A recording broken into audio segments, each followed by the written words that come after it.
Hello everyone, Professor Christensen here. Today we're going to be taking a look at the accounting cycle, looking at journal entries and then posting the journal entries to the ledger and then finally preparing a trial balance.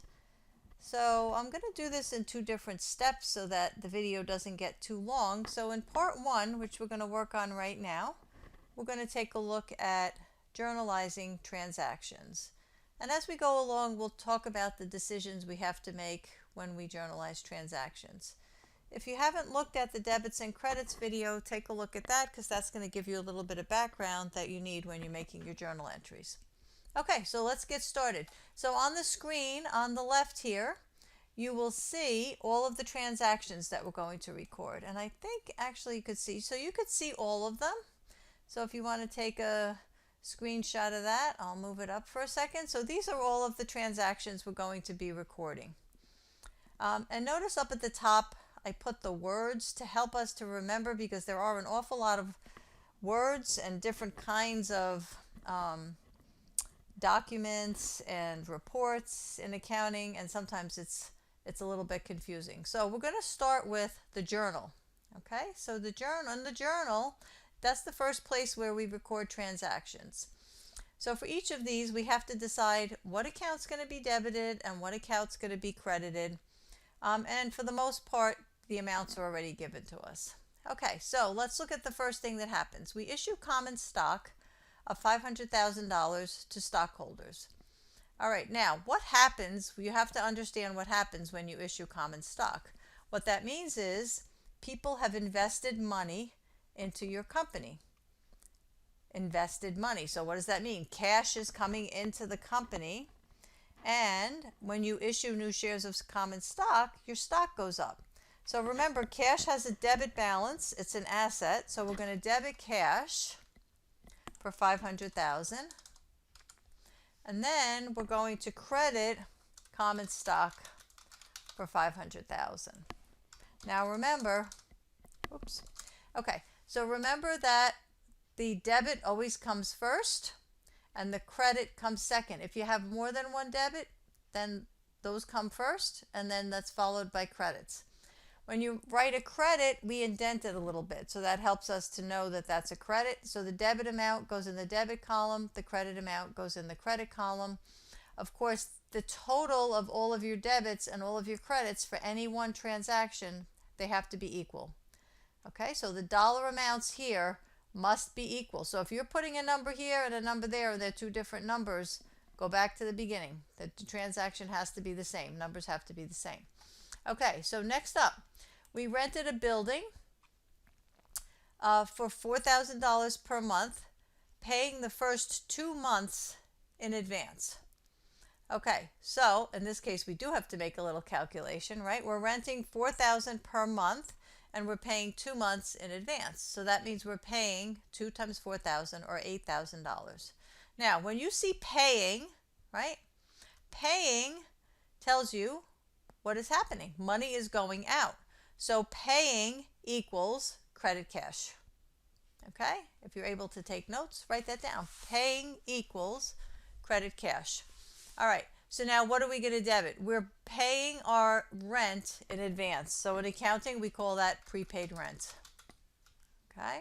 And it's going to be $8,000. And we're going to credit cash, right? Because paying equals credit cash. Because remember, cash has a debit balance, but we're crediting it because it's going down. Because remember, if an account has a debit balance, that means you debit it to increase it, and you credit it to decrease it. Okay, so next up, hired 3 new employees who will earn $40,000 per year. All right, so this one sometimes gets students because they're thinking, oh boy, I'm not sure what to debit or credit. Should I credit salaries payable because we owe them money? But let's think about it. You hired employees. So if I hired you today, do I owe you anything? Not yet, right? You have to work first before I owe you money. So this is not an accounting transaction. So we're just going to say no entry. If you ever see this on an exam, you shouldn't just leave it blank. You should tell your professor that you know there's no entry here, not an accounting transaction. The reason is that accounting transactions have to affect assets, liabilities, or equity. And there's none of that in that transaction. Okay?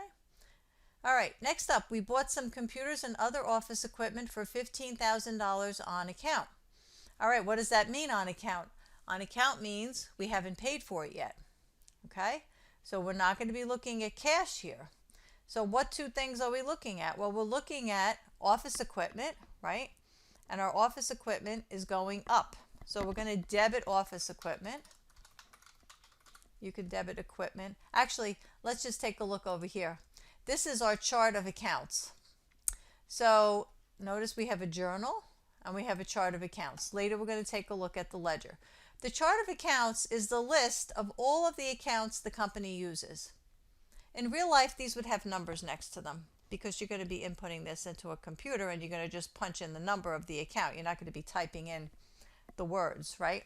But the chart of accounts tells us, well, what should we debit? And here we're looking at office equipment. So we look over here and we see, oh yeah, we have an account called office equipment. So we're going to debit that.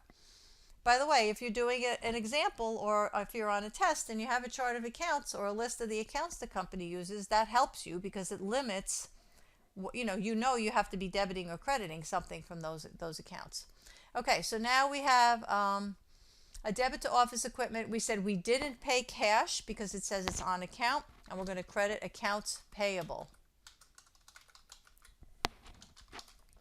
Okay, and the amount is $15,000. Okay, so accounts payable means usually when you see payable, you're going to think liability. Okay, payable means we're going to pay somebody in the future. Okay, we're going to pay somebody in the future. We don't want to get that mixed up with accounts receivable, which we're going to see later. The thing is that they both begin with accounts, so sometimes students get them confused. But remember, you can write that down also. Payable equals liability. Okay? All right, next up, performed services for clients receiving cash of $15,000. All right, so right away, receiving cash, we know cash is going up. We're going to debit cash because we're receiving cash. Okay? We have another $15,000 transaction here, and we know, of course, that our credit's going to equal our debit. Now, what are we crediting? Performed services. Okay, here's another thing you want to write down. Performed services equals service revenue. Okay? You perform services for your customers. In this case, we don't really know what kind of, this is a generic company, so we don't know what kind of company it is. Say you're doing landscaping. You're probably not because you have office equipment. But let's just say you're doing landscaping and you went and you mowed some lawns. Okay? Or say that you're an accountant and you prepared some tax returns for somebody. Okay? So you did the service and your customers paid you. All right, next up, the 20th. We paid $1,000 for advertising. Okay, so remember, paid equals credit cash. Okay? So let's put in our credit for cash. Oops, that's a credit. Get that out of there. Okay, all right, calm down. All right, let's just do cash here. Now, what are we going to debit?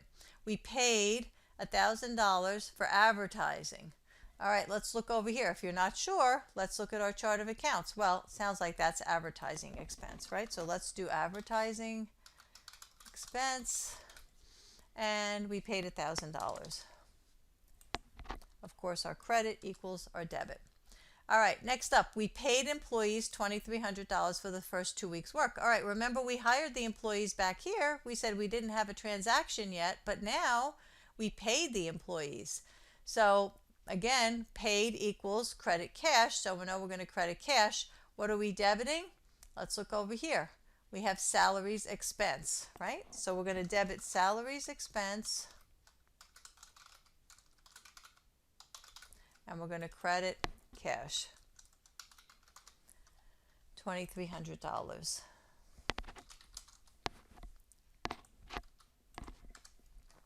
Okay, next up. We received a $5,000 deposit from clients for work to be done next month. Okay, here's one of those tricky ones. Well, first of all, we received $5,000. So what is the $5,000? It's cash. All right, so we're going to debit cash. credit's equal to our debit. Now, what are we going to credit? It's a deposit from clients for work to be done next month. So remember before we said performed services equals revenue. Well, we didn't perform the services yet. We're not going to perform the services till next month. So this is a case when the customer is paying you, but you haven't done the work yet. This is very common. Think about an airline, right? Think about when you buy a plane ticket. You buy a plane ticket, well, you're not going to use the plane ticket that day, generally speaking, right? You're going to fly next week, next month. Same with season tickets for sports teams, right? The sports team gets the money for the season tickets way ahead of the time that they play the games. So here we're getting money, but we haven't done the work to earn the revenue yet. We call that deferred revenue. Now, deferred revenue, notice here, I'm going to just put next to these. Let me just add a little thing here. I'm going to put next to these, let's make it red. I'm going to put next to these a little label. What kinds of accounts are these? Well, cash is an asset account, accounts receivable, prepaid rent, office equipment. Let's come back to accumulated depreciation. Then we have liabilities. Accounts payable is a liability. Deferred revenue is between two other liabilities, so it must be a liability. Deferred revenue, why is it a liability? Well, we owe our customers services, right? Your customers paid you, but you haven't completed the service yet. All right, let's finish this up. We have equity.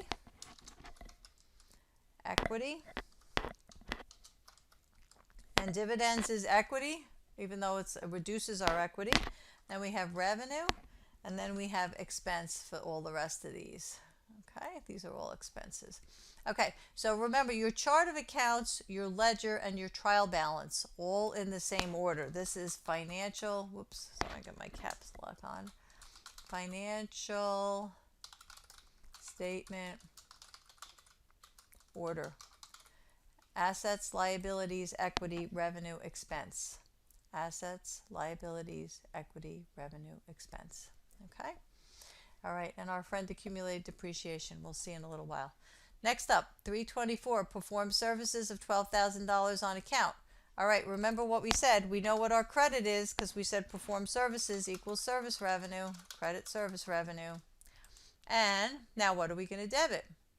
Perform services of $12,000 on account.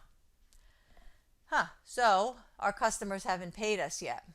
What does that mean? We have an accounts receivable. We have a receivable. All right, how much was this? This was $12,000. All right, what does accounts receivable mean?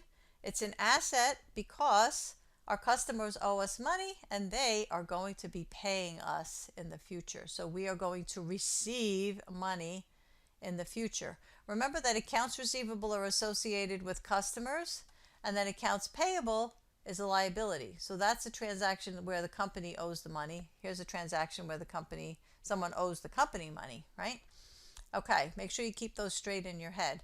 Next up, paid $1,000 on account for the equipment purchased on 310. Oh, okay, so on 310, what do? We bought some office equipment and we bought $15,000 worth of office equipment. So now we're paying a little bit of that bill. Not sure why we're paying such a little bit, but we're paying a little bit of the bill. All right, so this payable, some of it is going away. We're debiting accounts payable. We're crediting paid equals credit cash. Okay, so we're paying $1,000. Okay. All right. Don't be tempted to do anything with your equipment because there's nothing happening to the equipment. We bought the equipment. The equipment's still sitting there. It didn't go anywhere, right? We're not going to increase our equipment and we're certainly not going to decrease it. Nothing happened to our equipment. We're just paying our bill. So our payable, which is a credit balance account, is going down. We don't owe $15,000 anymore. We're paying $1,000 of it. So now we only owe $14,000, right? Okay, next up. Recorded the rent that has expired. Okay, so we're moving ahead a little bit with this. This is what's called an adjusting entry. So at the end of the month, we have to take a look, or the end of the year or the end of the quarter. Let's take a look at the accounts where something happened, but it hasn't been recorded yet. So what happened here? Well, remember, we paid for 2 months worth of rent up here, but one of those months is not prepaid anymore. It's gone, right? A month has passed. So that means our prepaid rent went down. We're going to credit it. Our asset went down. When an asset goes down, you credit it. Now, what are we going to debit? Well, we're going to debit rent expense because it became an expense. Our asset became an expense. How much? Half, 4,000. Okay? All right. So the expense part is saying we used it up. The prepaid rent credit, we're crediting it because our prepaid rent went away. It's going down. All right, next up, we recorded depreciation on the equipment. Okay, so your professor, you're going to talk about depreciation in a lot of detail. Depreciation in accounting is a funny thing because it is an allocation of the cost of the asset to the years that it's going to benefit the company. It's an allocation of the cost of an asset. It is not that the value of the asset is going down. The asset might have gone up in value. We don't know. But we paid, let's go back up here, we paid $15,000 for our equipment. Well, the equipment's going to last us for 5 years. So we have to take that money and we're going to record $3,000 every year in expense, so that we recognize the fact that the computers and the other office equipment are benefiting the company every day. Okay? All right, so the way we record depreciation, we debit depreciation expense. Depreciation expense is the same as any other expense. Okay? It's no different. Goes on your income statement just like every other expense does. All right? Now, we don't want to credit the equipment because the equipment is not going away. So we come back to this funny account called accumulated depreciation, and we're going to call this a contra asset. A contra asset. Contra means against.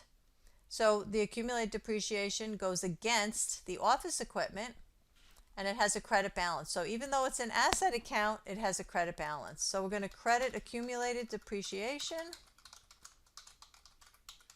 And you're going to look at that in more detail later on. But the accumulated depreciation reduces the value of your asset on your balance sheet. It goes up every year. Okay, every year that you own the asset. All right, next up, the company owes its employees $1,000 that it will pay next month. All right, the company owes. So when you see the company owes means, hopefully you're thinking liability because they owe their employees. All right, so what do you think we call that? Salaries payable. Okay, so these are all what's called adjusting entries. So we're going to debit salaries expense because they earned the salaries, right? But we haven't paid them yet. And we're going to credit salaries payable. Remember, payable, liability has a credit balance. Okay? All right, so $1,000. $1,000. All right. Last one, and this is not an adjusting entry. This is a transaction. They paid $1,500 in dividends to stockholders. So we're going to debit the dividends account. And we're going to credit. Remember, paid equals credit cash. We're going to credit cash for $1,500. Okay. All right.